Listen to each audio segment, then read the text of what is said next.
নবী পাক সাল্লাল্লাহু আলাইহি ওয়াসাল্লাম নফল নামাজে এত লম্বা সেজদা করতেন। আম্মা জান আয়েশা রাদিয়াল্লাহু তাআলা আনহা বলেন, মাঝে মাঝে মনে হতো নবী ইন্তেকাল করলেন কিনা, মারা গেলেন কিনা। এজন্য আমি নবীর পায়ের পিছনে তালুর মধ্যে এভাবে আঙ্গুল দিয়ে চাইতাম, মানে রেক দিয়ে বসাইতাম আর কি, যে জীবিত কিনা। এত লম্বা সেজদা দিতেন। হযরতে সাহাবায়ে কেরাম বলেন, নবীজি সেজদা দিতেন এত লম্বা আর কাঁদতেন। নাসমাউ লাহু আযীরান কাআযীরিল মিরজাল। সাহাবীরা বলেন, চুলার মধ্যে ডেকচির মধ্যে পানি বসাইলে পানি যখন উতরাইয়া ডকডক করে, গরম পানি ডকডক করে না, এরকম ডগবগে আওয়াজ যেভাবে করে, আল্লাহর নবীর কলিজার কলবের ভিতর থেকে আমরা কান্নার এরকম ডগডগে আওয়াজ শুনতাম। সেজদার কান্না। আল্লাহর নবী এভাবে কাঁদতেন, নবী এভাবে কাঁদতেন। আম্মা জান আয়েশা বলেন, একদিন রাত্রিবেলা নামাজে দাঁড়াইছে, তাহাজ্জুদে এক রাকাতে মাত্র দাঁড়াইছে নবীজি। আয়েশা রাদিয়াল্লাহু তাআলা না বলেন, আর সেজদাও করে নাই, আর রুকুও দেয় নাই। বেলালের আজান পর্যন্ত, ফজরের আগ মুহূর্ত, এ দাঁড়ানো থাইকেই কোরআনের একটা আয়াত পড়ছে আর কাঁদছে আর কাঁদছে আর কাঁদছে। কাঁদতে কাঁদতে চোখ ফুলায়া ফেলছে, দাড়ি ভিজে গেছে, বুকের পশম ভিজে গেছে। আম্মা জান আয়েশা বলে, তাওয়াররামাত কাদামাহু, দুইটা পাও ফুলে ফুলে গেছে। এরপরে আরো আশ্চর্য কথা শুনেন। আম্মা জান আয়েশা বলে, উম্মত শুনবা, সেদিন ওই রাতে সারা রাত কেঁদে কেঁদে বুক ভাসাইয়া নবী একটা কথা বলছে আল্লাহর কাছে। সেটা কি? তো আয়েশা রাদিয়াল্লাহু তাআলা আনহা বলেন, সেটা শুধুই কেবল এই উম্মতের জন্য নবী কাঁদছে। ইন তুআযিবহুম ফাইন্নাহুম ইবাদুক ওয়া ইন তাগফির লাহুম ফাইন্নাকা আনতাল আজিজুল হাকীম। এটা কোরআনের আয়াত।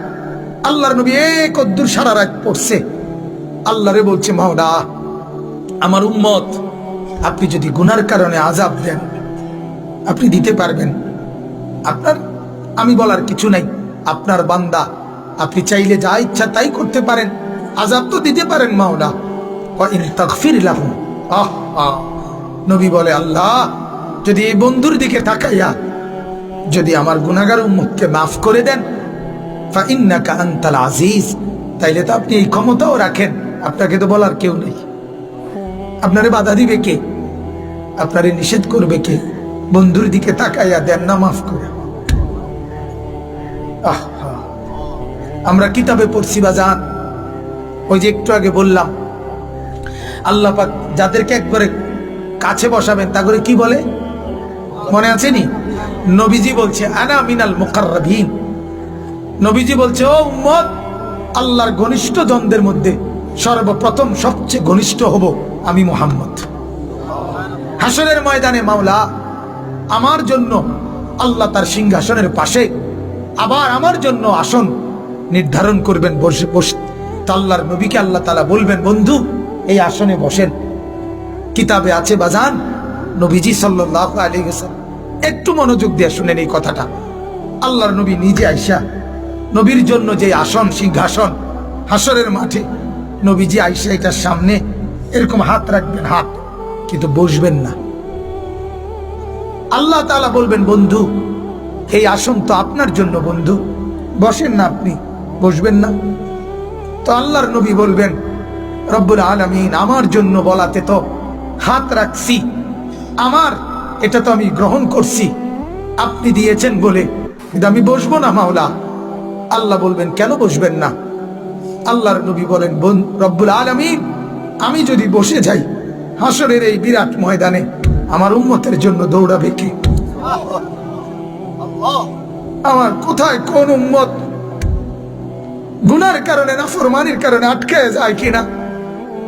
আমি যদি না ছুটি, আমি যদি না দৌড়াই, আমি বসে গেলে আমার উম্মতের জন্য দৌড়বে কে?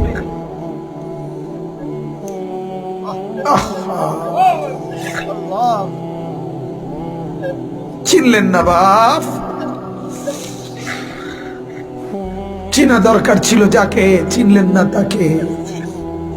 হায় যুবক, বন্ধুকে চিনলা না, দুশ্মনকেই বন্ধু বানাইলা। দুশ্মনকেই বন্ধু বানাইলা।